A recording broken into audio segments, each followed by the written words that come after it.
If you want to start a daily Bible reading habit in 2025, you could start by reading Proverbs with me.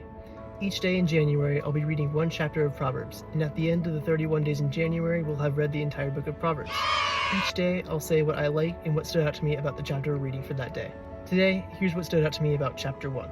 I love that right from the beginning, Solomon teaches us that we will gain wisdom from reading these Proverbs, which encourages us to read more. I like that he also states that clearly wisdom comes from God, as it says in verse 1:7.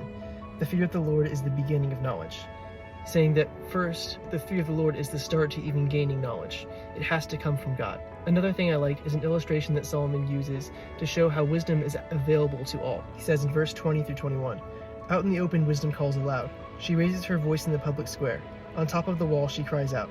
At the city gate she makes her speech," showing that wisdom is out in the open for people to see, for people to gain, but it's a matter of actually choosing to find wisdom and look for it.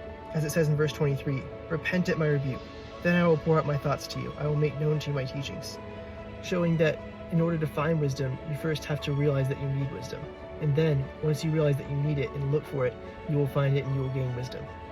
And I also like how, to finish the chapter, Solomon clearly shows us the importance of gaining wisdom and living by it, showing that if we don't, he says in verse 32, "For the waywardness of the simple will kill them, and the complacency of fools will destroy them."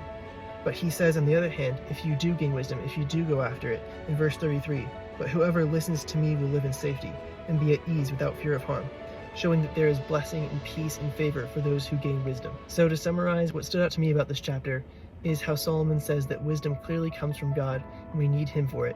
And through realizing that we need wisdom, through desiring to gain it, through going after it, we will be able to live with peace and prosperity. And he also says that by reading the rest of these Proverbs, we will be able to gain wisdom, which I'm excited to do that over the next month. If you want to join me, please follow along. Come back tomorrow for chapter 2.